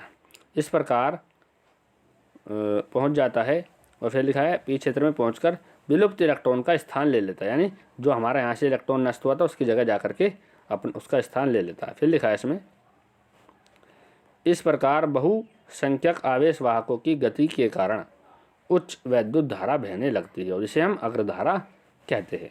इसके बाद देखते हैं इसका हम अभिलाक्षणिक वक्र कैसा होता है। यह होता है इसका अभिलाक्षणिक वक्र, ठीक है। इसमें देखते हैं क्या लिखा है, चूँकि अगर अभिनत में आरोपित वैद्युत क्षेत्र आंतरिक वैद्युत क्षेत्र EI से अधिक शक्तिशाली होता है, यानी जो बाह्य वैद्युत क्षेत्र होता है, आरोपित वैद्युत क्षेत्र यानी बाह्य वैद्युत क्षेत्र, वो अंदर वाले वैद्युत क्षेत्र यानी आंतरिक वैद्युत क्षेत्र से अधिक शक्तिशाली होता है। लिखा इस कारण बहुसंख्यक आवेशवाहक जो कि क्या होते हैं, P क्षेत्र में कोटर होते हैं और N क्षेत्र में इलेक्ट्रॉन होते हैं, संधि की ओर आकर्षित होते हैं यानी संधि की ओर चलने लगते हैं, जिसके कारण अवक्षय परत की मोटाई कम हो जाती है। ठीक है, अवक्षय परत की मोटाई जिसकी वजह से क्या होती है, घट जाती है। इसलिए अगर अभिनत संधि डायोड का धारा प्रवाह के लिए प्रतिरोध कम हो जाता है, यानी धारा को रोक नहीं पाता है तो इसलिए प्रतिरोध घट जाता है। यदि धारा का वैल्यू बढ़ता है इसका मतलब प्रतिरोध कम है, यानी रोकने वाली चीज़ कम है उस चीज़ को, इसलिए प्रतिरोध क्या होता है, कम हो जाता है, जैसा कि आपको चित्र में वहाँ पीछे दिखाया गया था। अब इसमें लिखा है चित्र में, ये जो आपका डायग्राम है, चित्र में PN संधि पर आरोपित अग्र वोल्टेज तथा अग्र धारा के बीच खींचा गया ग्राफ प्रदर्शित है। ये आपको ग्राफ खींच करके दिखाया गया है, इसे बोलते हैं विलाक्षणिक वक्र। फिर लिखा है प्रारंभ में जर्मेनियम के लिए 0.3 वोल्ट पर विरोधी विभव प्राचीर के कारण धारा लगभग शून्य रहती है। ठीक है, शुरू में कैसी रहती है, यहाँ पर धारा शून्य रहती है। फिर क्या लिखा है, वोल्टेज के बढ़ाने पर धारा बहुत धीरे धीरे एवं अरेखीय रूप से तब तक बढ़ती है जब तक कि आरोपित वोल्टेज विभव प्राचीर से अधिक नहीं हो जाता। ठीक है, ये आपका है विभव प्राचीर वाला पॉइंट। ठीक है, जब इसमें धीरे धीरे लगातार बढ़ रही है और अरेखीय रूप से बढ़ रही है, यानी एक सीधी रेखा के रूप में नहीं है, इस रेखा में भी क्या है, थोड़ा सा बैंड है, ये थोड़ी सी तिरछी रेखा है। ठीक है, यानी कर्व के रूप में ये रेखा है। तो इस प्रकार से क्या होता है, विद्युत धारा का वैल्यू बढ़ता है यदि आप वोल्टेज बढ़ाते हो तो।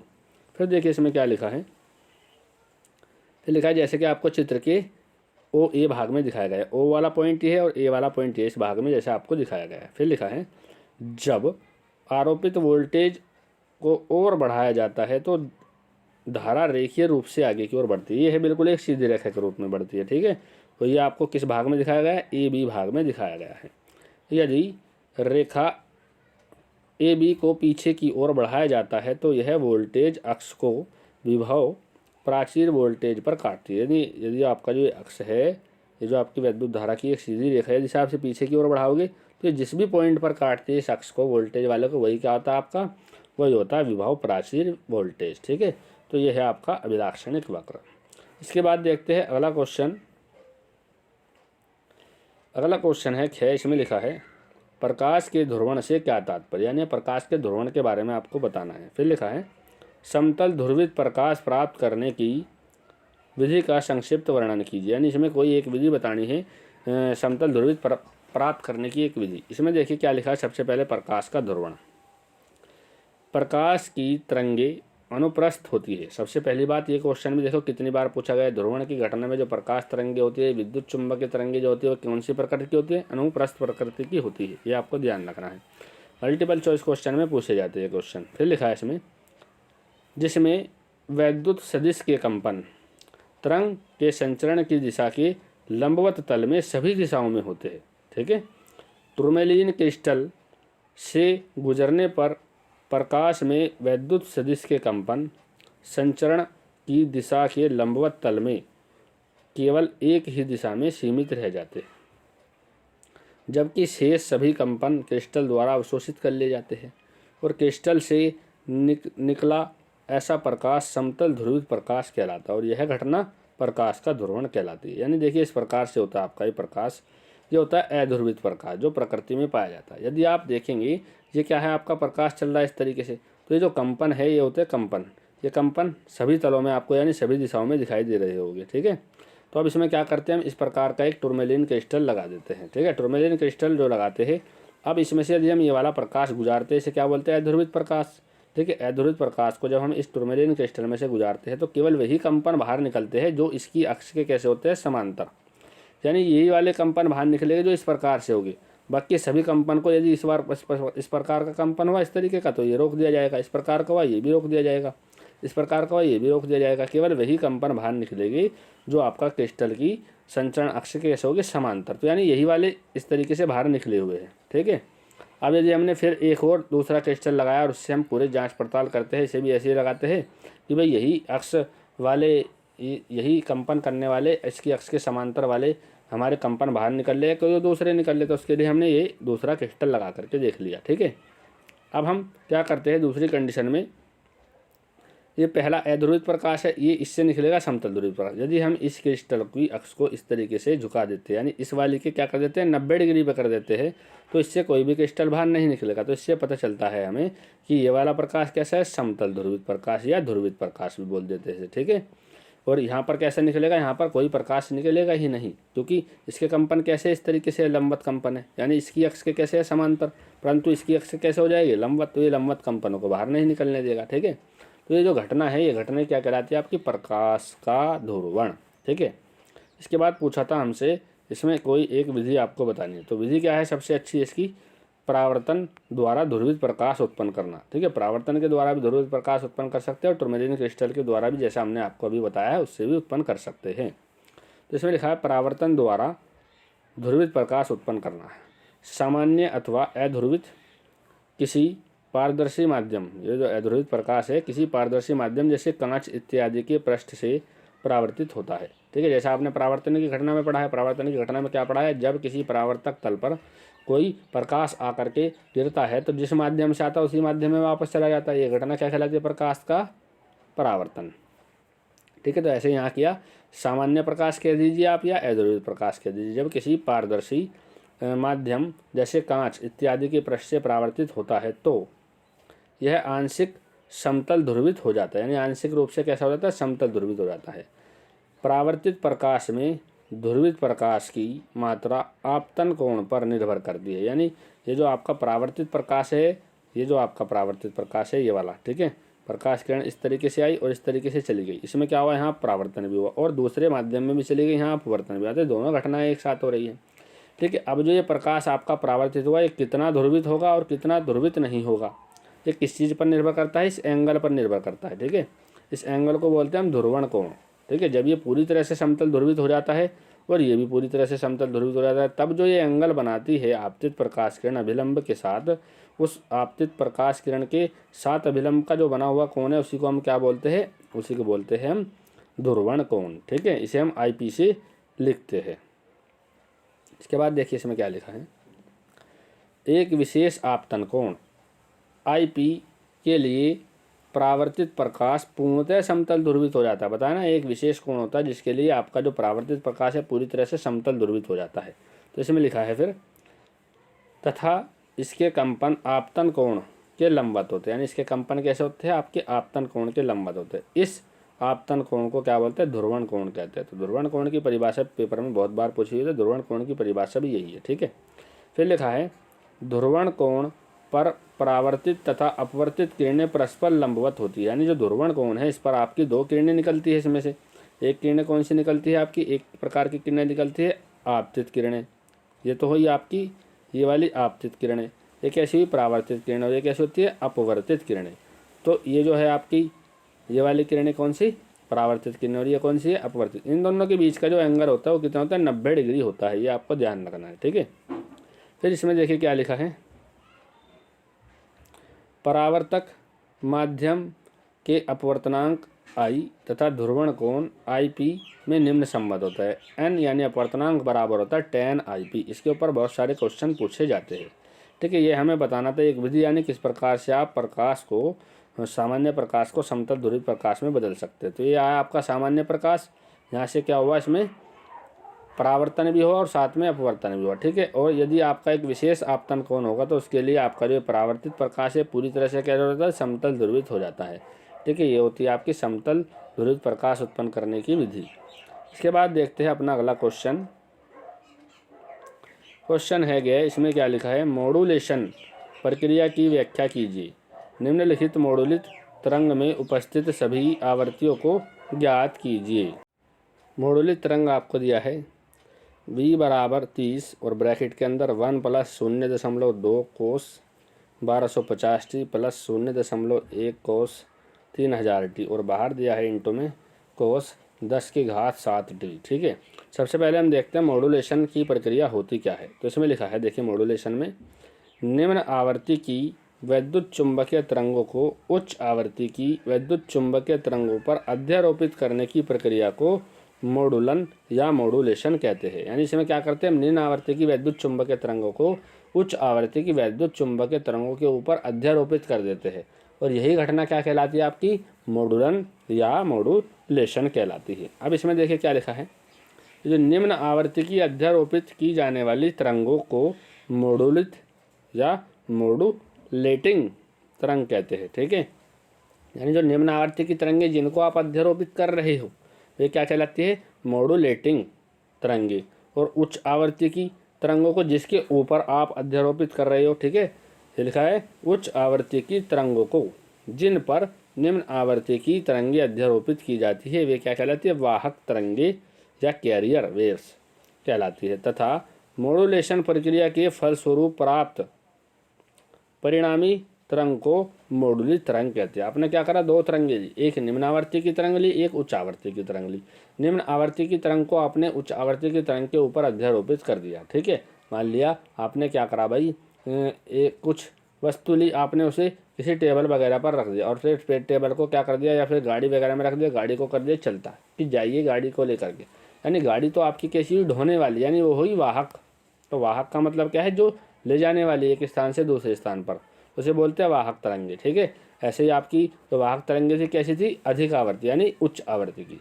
और जो निम्न आवर्ती की थी वे क्या थी आपकी किताबें बुक्स, उसको क्या बोलते हैं हम, मॉडुलेटिंग। ठीक है, तो मॉडुलेटिंग थी कम आवर्ती की तरंगे। अब जो इन दोनों की आपस में मिक्स होने के बाद जो तरंग बनती है उस तरंग को हम क्या बोलते हैं, मॉडुलित तरंग बोलते हैं। ठीक है, उसके बाद हमको ये समीकरण दिया गया था और इसमें पूछा था जितने भी आपकी ये तरंगे उपस्थित है इसके अंदर उन सभी की आपको क्या बताना है, आवर्ती बताना है।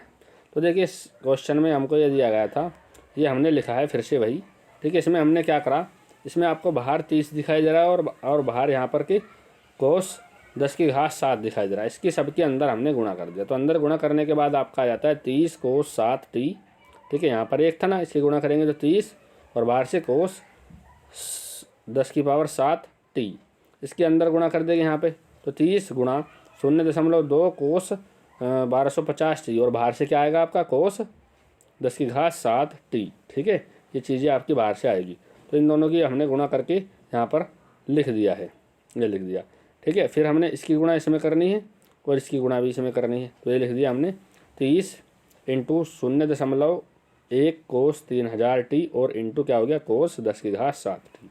ठीक है, अब हमने इन्हें हल कर लिया तो यहाँ पर आ जाता है आपका 30 कोस 10 की घात 7 टी प्लस 6 कोस 1250 टी इंटू कोस टी। ठीक है, यदि आप इन दोनों की गुणा करेंगे तो यहाँ से पॉइंट हटा देंगे, नीचे 0, 1 0 से 1 0 कैंसिल।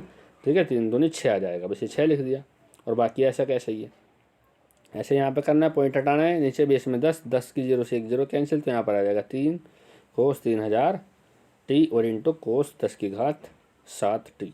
ठीक है, अब इसमें आपको क्या करना है, समीकरण से तुलना कर देना। जो मॉडुलित तरंग की समीकरण होती है उससे आपको क्या करना है, तुलना कर देना है। तो यहाँ पर हमने क्या किया, इसकी तुलना कर दिया। तो तुलना कर दिया हमने, ई बराबर E C cos omega C T plus half M A E C cos omega C minus omega M T और minus half M A E C cos omega C plus omega M T. ये होती है आपकी मॉडुलित तरंग की समीकरण। ठीक है, इसमें देखिए आप यहाँ पर जो आपका ये दिया है प्लस से बाद में, ठीक है, और कोस का कोणांक क्या होता है, ये होता है आपका पूरा ये वाला चीज़। ठीक है, और कोस के बाद में क्या लिखा है, ये लिखा है 1250 और यहाँ पर क्या लिखा है कोस के बाद में omega C minus omega T, यानी omega C minus omega T की जगह पर यहाँ पर क्या लिखा है 1250। तो आप क्या लिख सकते हैं, omega C minus omega M बराबर 1250। इसी प्रकार से यहाँ से आप तुलना करेंगे तो यहाँ से आपका क्या आ जाएगा 3000। तो आ गया omega C plus omega M बराबर 3000। ठीक है, अब आपको निकालनी है आवृत्तियाँ। तो आवृत्ति के लिए फॉर्मूला क्या होता है भाई, आवृत्ति के लिए फॉर्मूला होता है omega C minus omega M upon 2 pi बराबर F C minus F M. इसी प्रकार से यहाँ पर प्लस में है तो प्लस में आ जाता है F C plus F M.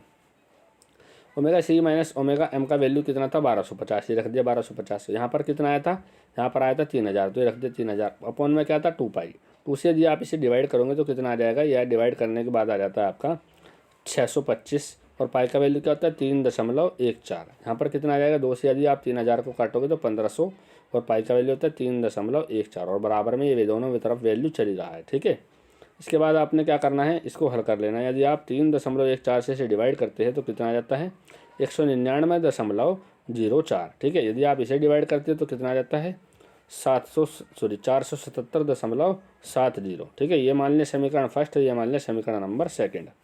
ठीक है, अब इसमें हमें सभी प्रकार की जो हमारी तरंगे बनती है उनकी आवृत्ति निकालनी है।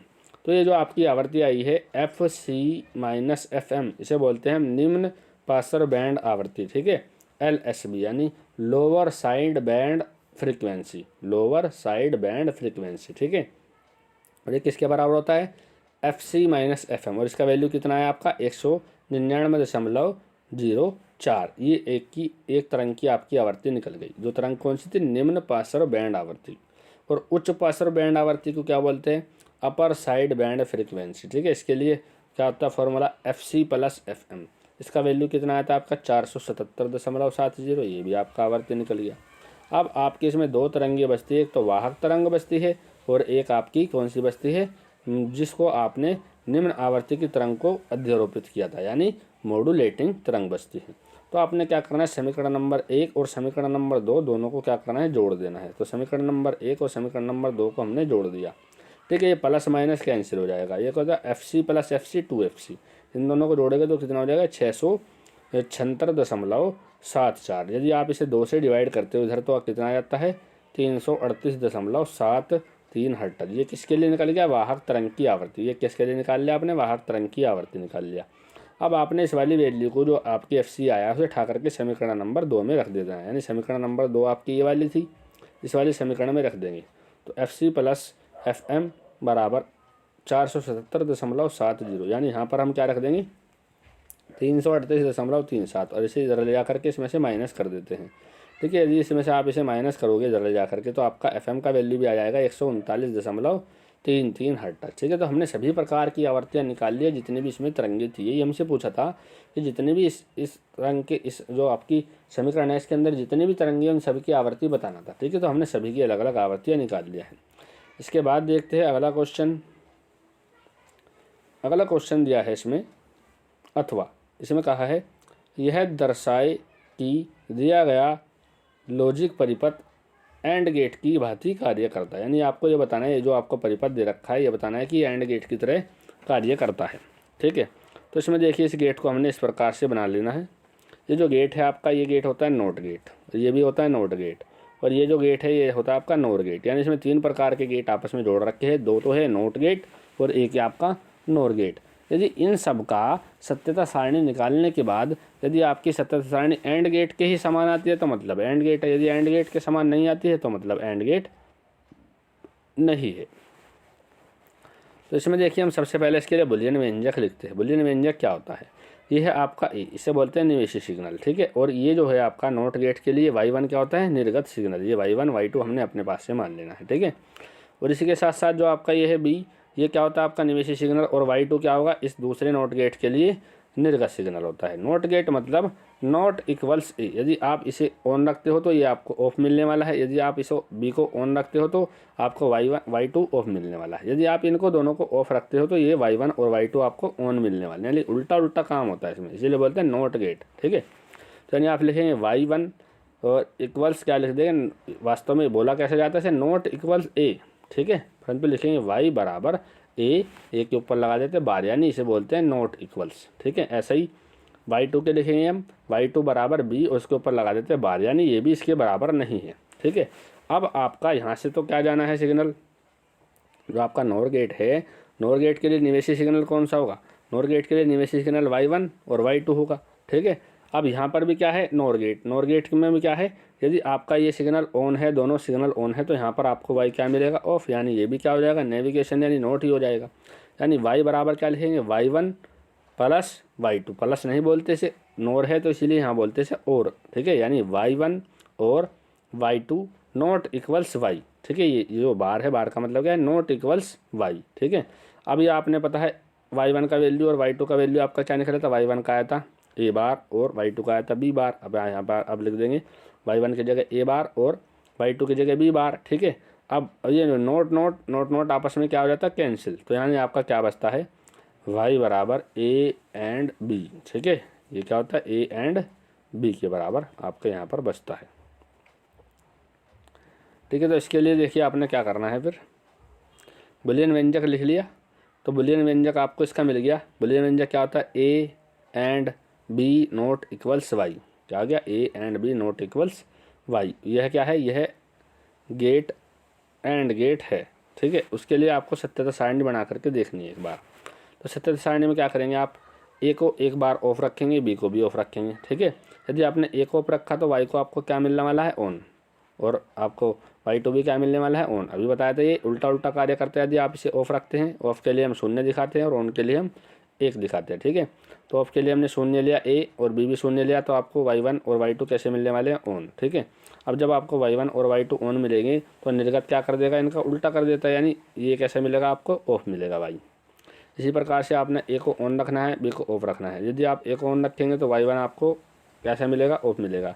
यदि आप बी को ऑफ रखेंगे तो आपको y2 कैसा मिलेगा, ऑन मिलेगा, ठीक है। और ऑन और ऑफ को नॉर गेट कैसा कर देता है, ऑफ कर देता है, ठीक है।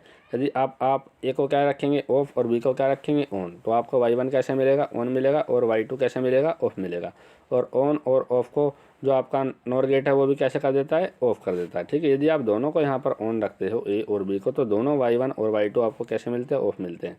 और जब ये दोनों ऑफ होते हैं तो आपको ये क्या देता है, ऑन देता है, ठीक है। और यदि ये वाली आप चीज़ें देखेंगे और ये वाली आप चीज़ें देखेंगे, इन दोनों को मिलाओगे तो ये किसकी सारणी के बराबर होती है, एंड गेट की सारणी के ही बराबर होती है, ठीक है। तो ये आपको दिया गया गेट कैसा होगा, एंड गेट ही होगा। लिखा है चूँकि उपरोक्त सारणी एंड गेट की सारणी के समान है अतः यह एंड गेट होगा, ठीक है। इसके बाद देखते हैं अगला क्वेश्चन।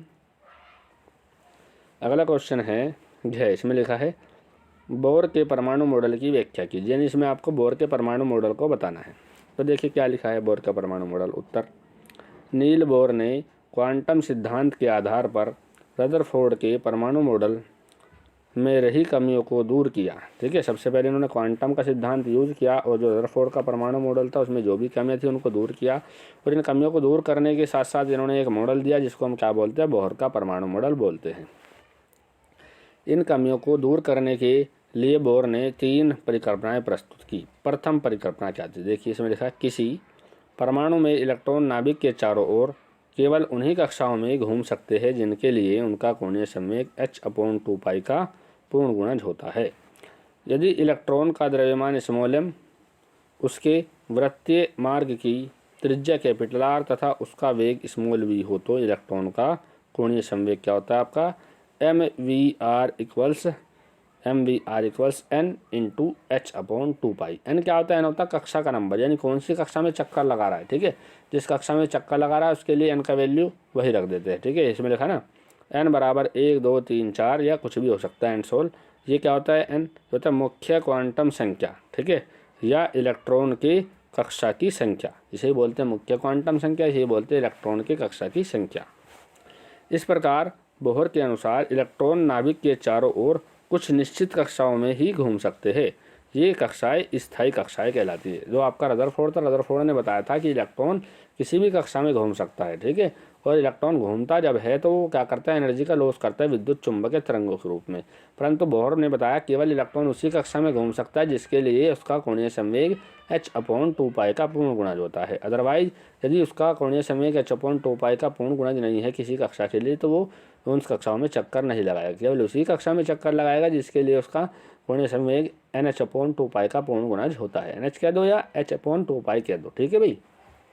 इसके बाद देखते हैं दूसरी परिकल्पना। तो दूसरी परिकल्पना में देखिए क्या बताया गया था बोहर के द्वारा।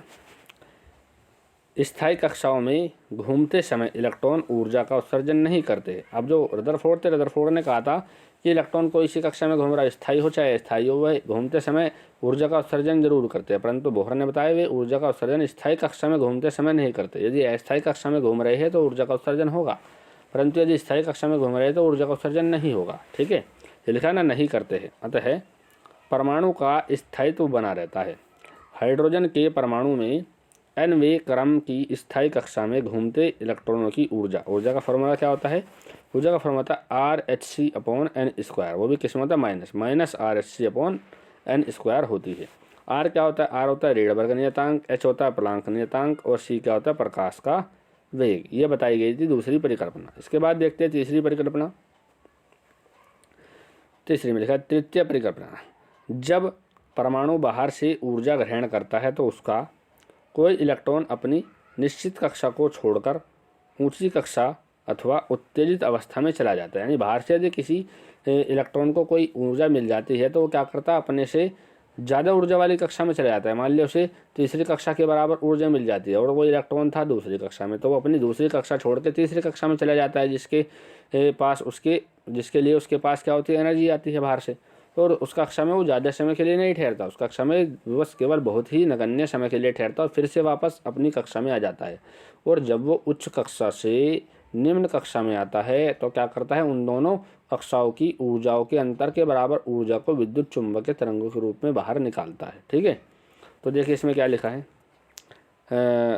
उत्तेजित अवस्था में चला जाता है परंतु यहाँ इलेक्ट्रॉन वहाँ केवल 10⁻⁸ सेकंड के क्षण समय तक ही रह सकता है, यानी बहुत ही कम समय के लिए वहाँ पर रहता है। और ये समय भी दिया गया है, ये पूछा जाता है 10⁻⁸ सेकंड समय के लिए रहता है तथा तुरंत उसके बाद वह पुनः अपनी निचली कक्षा में वापस लौट आता है तथा लौटते समय दोनों कक्षाओं की ऊर्जा के अंतर के कारण विद्युत चुंबकीय तरंगों के रूप में ऊर्जा उत्सर्जित करता है। ठीक है, दोनों कक्षाओं की जो ऊर्जा है उनके अंतर के बराबर वो क्या करता है, विद्युत चुंबकीय तरंगों के रूप में ऊर्जाओं को उत्सर्जित करता है।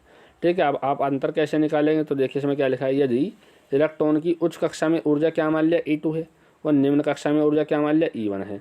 ठीक है, तो उत्सर्जित तरंग की जो आवृत्ति है वो क्या है, न्यू है, तो आपकी जो एनर्जी निकलेगी विद्युत चुंबकीय तरंगों के रूप में उसका वैल्यू कितना होगा, उसका वैल्यू होगा h न्यू बराबर E2 - E1, क्योंकि E2 क्या थी, आपकी उच्च ऊर्जा वाली कक्षा थी, E1 कैसी थी, निम्न ऊर्जा वाली कक्षा थी, तो ज़्यादा ऊर्जा वाली में से कम ऊर्जा वाली कक्षा की एनर्जी लॉस कर देंगे।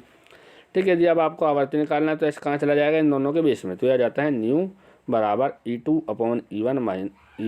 E2 minus E1 upon H। ठीक है भाई, फिर लिखा है H क्या होता है, H होता है प्लांक नियतांक, जिसका वैल्यू होता है 6.6 × 10⁻⁻34 जूल सेकेंड। ठीक है, अब इसके बाद देखिए क्या लिखा है इसमें निष्कर्ष, अतः किसी परमाणु से ऊर्जा का उत्सर्जन तभी हो सकता है जब इलेक्ट्रॉन उच्च कक्षा से निम्न कक्षा में संक्रमण करता है, यानी जब इलेक्ट्रॉन ज़्यादा ऊर्जा वाली कक्षा से कम ऊर्जा वाली कक्षा की ओर आता है तभी वो ऊर्जा को लॉस करता है। ठीक है भाई, इस प्रकार किसी परमाणु से केवल निश्चित आवृत्ति की तरंगें ही उत्सर्जित होती है जिनके कारण रेखीय स्पेक्ट्रम प्राप्त होता है। ठीक है, जो हमारे रदरफोर्ड नामक साइंटिस्ट ने नहीं बताया था। ये थी 3 परिकल्पनाएं, इसी को बोलते हैं बोहर का परमाणु मॉडल। इसके बाद देखते हैं अगला क्वेश्चन है डैश में लिखा है, विद्युत क्षेत्र में वैद्युत द्विध्रुव को घुमाने में किए गए कार्य का सूत्र स्थापित कीजिए, यानी वैद्युत क्षेत्र के अंदर आपको वैद्युत द्विध्रुव को घुमाना है और उसमें कितना कार्य किया गया उसके लिए फॉर्मूला बताना है। तो ये है आपका एक वैद्युत द्विध्रुव, जैसा कि आपको चित्र में दिखाई दे रहा है, ये है आपका एक वैद्युत द्विध्रुव। वैद्युत द्विध्रुव में क्या होता है, यहाँ पर होता है प्लस का चार्ज और उतना ही चार्ज यहाँ पर कैसा होता है, माइनस का, यानी दोनों सिरों पर चार्ज का जो परिमाण है वो तो बराबर होता है। ठीक है, परंतु एक पे कैसा होता है प्लस का तो एक पे कैसा होता है माइनस का। तो इधर वाली साइड में कैसा चार्ज है, माइनस का, इधर वाली साइड में कैसा चार्ज है, प्लस का। ठीक है, अब जो प्लस का चार्ज है उस पर लगता है वैद्युत क्षेत्र की दिशा में ही फोर्स, तो ये है प्लस का, इस पर वैद्युत क्षेत्र की दिशा में ही फोर्स लगेगा, और जो माइनस का उस पर वैद्युत क्षेत्र के विपरीत दिशा में फोर्स लगता है। जितना फोर्स यहाँ पर लगेगा उतना ही फोर्स यहाँ पर भी लगता है, जो इसे क्या करता है, घुमाने का प्रयास करता है। ठीक है, तो ये जो घुमाने का प्रयास करेगा इसमें कितना कार्य किया जाएगा वही हमको इसमें निकालना है। ठीक है, अभी जो वैद्युत द्विध्रुव है हमने क्या मान लिया, वैद्युत द्विध्रुव जो रखा है वैद्युत क्षेत्र से थीटा के एंगल पे रखा हुआ है। ठीक है भाई, तो देखिए इसके लिए अब हम क्या करते हैं, इसमें लिखा माना एक वैद्युत द्विध्रुव कैपिटल AB जिसका वैद्युत द्विध्रुव आघूर्ण कैपिटल P है, एक समान वैद्युत क्षेत्र कैपिटल E में थीटा कोण बनाते हुए स्थित है। ठीक है, एक समान वैद्युत क्षेत्र है जिसमें थीटा कोण बनाते हुए रखा गया है। फिर लिखा है वैद्युत क्षेत्र द्वारा वैद्युत द्विध्रुव पर लगाया गया बल आघूर्ण क्या होता है, फॉर्मूला, इसका फॉर्मूला आपने पढ़ा होगा, टो बराबर PE sin थीटा। ठीक है, बल आघूर्ण तो आपने पता चलेगी, अब आपको क्या निकालना कार्य, तो इसमें देखते हैं, इस बल युग्म की प्रवृत्ति वैद्युत द्विध्रुव को घूर्णन कराकर वैद्युत क्षेत्र के समांतर करने की होती है, यानी इस तरीके से इसे घुमाने की कोशिश करता है, ये इस तरीके से घूम जाए। ठीक है, इस तरीके से इसे घुमाने की कोशिश करता है कि इस तरीके से घूम जाए, इस तरीके से घूम करके कैसे हो जाएगा, वैद्युत क्षेत्र के समांतर हो जाएगा। तो ये काम कौन करता है, बल आघूर्ण। फिर क्या लिखा है, वैद्युत द्विध्रुव पर कार्यरत बल युग्म को नियत मानते हुए उसे अति सूक्ष्म d थीटा आगे घुमाने में बाह्य स्रोत द्वारा किया गया कार्य। अब कार्य का फॉर्मूला क्या है, तो कार्य का फॉर्मूला होगा यहाँ पर बल आघूर्ण गुणा जितना कोण घुमाने में किया गया कार्य, यानी आपका विस्थापन। तो कार्य का फॉर्मूला आता है बल आघूर्ण गुणा विस्थापन। ठीक है, बल आघूर्ण क्या है, टो, विस्थापन यानी कितना घूमेगा वो घूमेगा डी थीटा। डी थीटा ये तो कौन घुमा रहे हैं, तो फॉर्मूला हो जाता है आपका P E sine theta into D theta. यानी आपको क्या करना है, अब इसका कर देना है पूरा कार्य निकालने के लिए इंटीग्रल। यानी यदि हम लिखा इसमें इस प्रकार वैद्युत द्विध्रुव को वैद्युत क्षेत्र में θ1 से θ2 कोण तक घुमाने में किया गया कार्य क्या होगा, W बराबर इंटीग्रल कहाँ से कहाँ तक घुमा रहे, लिमिट क्या भरेगी θ1 से θ2। ठीक है, लिमिट क्या भर जाएगी, जहाँ से जहाँ तक घुमा रहे। तो लिमिट कहाँ तक, पहले कहाँ पर थे θ1 पर, फिर कहाँ पर ले जाना है आपको θ2 पर। तो लिमिट क्या भर जाएगी θ1 से θ2 पर, और इंटू किसका इंटीग्रल करेंगे आप, जो आपका छोटा सा कार्य निकल करके आया है इसका DW का। DW का वैल्यू क्या है, P E sine theta into D theta. P E क्या है, पी है आपका क्या, द्विध्रुव आघूर्ण, जो क्या रहेगा कांस्टेंट। ई क्या है, वैद्युत क्षेत्र, ये भी एक समान वैद्युत क्षेत्र, ये भी क्या रहेगा कांस्टेंट। तो इंटीग्रल किसका होगा, आपका इंटीग्रल होगा sine theta into D theta का। इसका यदि आप समाकलन करते हैं तो इसका समाकलन करने पर आता है माइनस कोस थीटा। ठीक है, अब माइनस कोस थीटा में आप लिमिट भर देंगे तो लिमिट कैसी भर जाती है, upper limit minus lower limit. पहले क्या करना है आपको, इसका माइनस बाहर ले लेना। तो इसका माइनस हमने बाहर ले लिया। एक बार थीटा की जगह क्या लिखेंगे हम, अपर लिमिट। अपर लिमिट क्या है आपकी θ2, और minus lower limit. Lower limit क्या है θ1, यानी माइनस कोस θ1। तो यह जाता है आपका फॉर्मूला माइनस पी ई कोस θ2 माइनस कोस θ1। यदि आप अब इस माइनस के अंदर मल्टीप्लाई करते हो तो जो माइनस का है वो प्लस का, जो प्लस का है वो माइनस का हो जाएगा। तो यानी W बराबर आ जाता है आपका पी ई बराबर कोस θ1 माइनस कोस θ2। ठीक है, अब देखिए इसमें कुछ कंडीशंस होती है। कंडीशंस में देखिए क्या लिखा है, यदि प्रारंभ में द्विध्रुव वैद्युत क्षेत्र की दिशा के समांतर है, तो मतलब प्रारंभ में समांतर है तो θ1 बराबर आपका कितना होगा, 0 डिग्री। समांतर में कोई एंगल ही नहीं बनेगा, तो यानी θ1 बराबर कितना होगा, 0 डिग्री, अर्थात स्थायी संतुलन की स्थिति में है। ठीक है, समांतर कह दीजिए, इसी को क्या बोलते हैं, स्थायी संतुलन की स्थिति में बोलते हैं। तब θ2 बराबर हमने कितना घुमा दिया, थीटा कोण तक घुमाने में किया गया कार्य। तो इसमें कितना कार्य होगा, आप θ1 की जगह पर क्या रख देंगे, θ1 की जगह पर आप रख दीजिए क्या, 0, और θ2 की जगह पर क्या रख दीजिए, थीटा। तो कोस 0 का मान कितना होता है, 1। ठीक है, और कोस थीटा ऐसा कैसे रहेगा, तो यानी आपका कार्य कितना आ जाएगा, कार्य आ जाएगा W बराबर P E 1 minus cos theta. ठीक है, इसके बाद देखिए क्या लिखा, विशेष स्थितियाँ, ये भी आपको जाननी बहुत ज़रूरी है। विशेष स्थितियाँ, इसमें पहली स्थिति है वैद्युत द्विध्रुव को साम्य स्थिति। साम्य स्थिति का मतलब थीटा बराबर 0 से वैद्युत क्षेत्र के लंबवत, यानी कितना घुमाना है, थीटा बराबर 90 डिग्री तक घुमाने में किया गया कार्य। ठीक है, तो यानी साम्य स्थिति यानी कोस 0, यहाँ पर आप θ1 की जगह पर क्या लिखेंगे, कोस 0। तो कोस 0 का वैल्यू कितना हो जाएगा, 1, और कोस 90 का मान कितना होता है, 0। ठीक है, तो 1 में से यदि आप 0 घटाओगे तो कितना बचने वाला, 1 ही बचने वाला, और इसके अंदर मल्टीप्लाई कर दोगे तो कितना हो जाएगा, P।